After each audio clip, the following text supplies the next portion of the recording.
Lucius tells Cookie he's going to get rid of Anika. But of course, things get complicated. Anything else you feel like you should tell me? Like maybe why you Cookie last night? I wasn't trying to hurt you. Prove it. This is a big episode for Anika. Is she just going to go along with Lucius Lyon, who lies to her and cheats on her? Or is she going to stand up for herself? Girls ain't nothing but trouble. That was a look at tonight's episode of Empire. The Fox drama is already a smash hit for 2015 and breaking ratings records. It's incredible. I mean, obviously, we've heard that network series are a thing of the past, huge ones.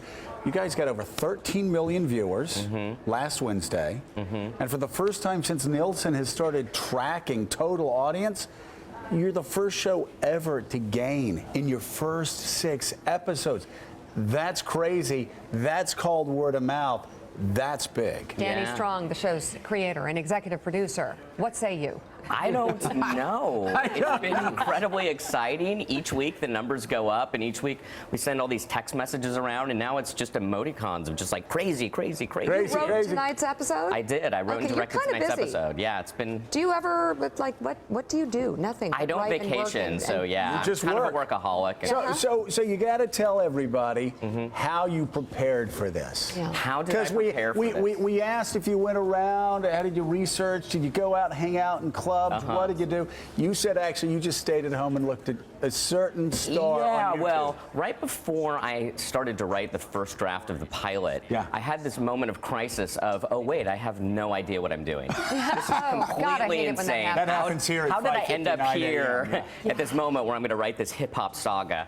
So I just started watching Kanye West interviews, and I watched about 45 minutes of Kanye West interviews, and then at the end of those 45 minutes, I thought, okay, I'm good. I'm ready to go do this. Yeah. That's all you need. And then I went and I wrote the first draft of the pilot. Really? The bigger question is, how do you sit through 45 minutes of Kanye? That They were fantastic, actually. Really? Yeah. What was fantastic? Because he's an incredible personality. What? He's an incredible personality. Mika, What is his personality? Mika, as your daughters would say, he's cray-cray. Okay? Is he? Mike Barnicle, oh my God. What drew Incredibly you to the world talented. of hip-hop, even before writing this, getting this on the air? What drew you to that world? Well, basically, I was driving around in my car in LA, and there was a news clip on Puffy. And I just thought to myself, hip-hop's crazy and amazing and dynamic and charismatic. I should do something in hip-hop. And it was literally that simple, just thinking that world is a really dynamic world in which you've got musicians, you've got all this money, you've got all these personalities. But not your world, man. Yeah, I mean, like you're you hang out with dorks that look That's like us, like, you know. Yeah. So Heilman. I mean, how did you pitch this? Heilman is hip hop. I don't know if you guys know that. No, we did not know that. No, please. I don't We want to. thought he was just total stoner. Yeah. Well, same question. So when you're writing this, who are you imagining is going to be on the other side of the screen watching it? Who are you putting on the other side of the camera? Well, you mean as far as the audience? The audience, yeah. Yeah. Well, I wrote the movie The Butler. And I remember our tracking when that movie came out, that it was tracking at $14 to $15 million for opening weekend. And I just thought, this isn't right.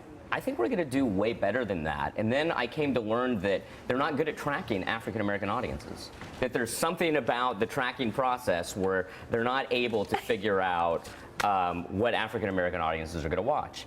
And I thought, well, if we make this show, we can appeal to an African American audience that's completely underserved, and it's hip hop, which has a total crossover appeal to it. So I just thought we could do really well with a multi-range of audiences. But are you imagining your hip hop, your African American audience are investment bankers going home at night, or do you imagine they're people who are really into hip hop, or who are they? Well, there's hip hop's extremely popular. Hip hop crosses over. And I thought, well, we could appeal to anyone who not just digs hip hop, but if we do a really good soap opera, people that like a really good soap opera, which is a big You're female like a audience as well. savant and a phenom wrapped up in one. Seriously, he's like, I wrote the movie The Butler. You see, I wrote the Encyclopedia Britannica, and it's unbelievable. But I mean, I did rewrites on Britannica. I didn't actually do it. But it's like an aside. The genius of it, though, really is, though. I mean, who listens to hip hop? Everybody. I mean, it crosses all demographics. I remember we were talking about, we passed, what, the 35th anniversary of Purple Rain? And I remember driving past the movie theaters and in Pensacola. And there were lines around, and I was looking, and I noticed even then, back in 85, 86, you had black moviegoer, white moviegoer, Mm-hmm. black movie. It was about the same time that Michael Jackson exploded with Thriller. Yeah. And suddenly you're thinking, wait a second, you know, you figure out how Absolutely. to cross over. You make lots of money. You get lots of The viewers. goal was to do a great show. You do that was this. really exciting. You're an artist. I understand. I'm an I'm talking about the money, but I know you're an artist, Dad. But he has both But minds. it is pretty remarkable Uh-huh. that you have struck a chord. I mean, you just don't see numbers like this. Yeah, the numbers have been staggering, and it's been extremely exciting. No one gonna even have to really try- understands catch them that. at this point anymore. Yeah. We're just kind of rolling with it.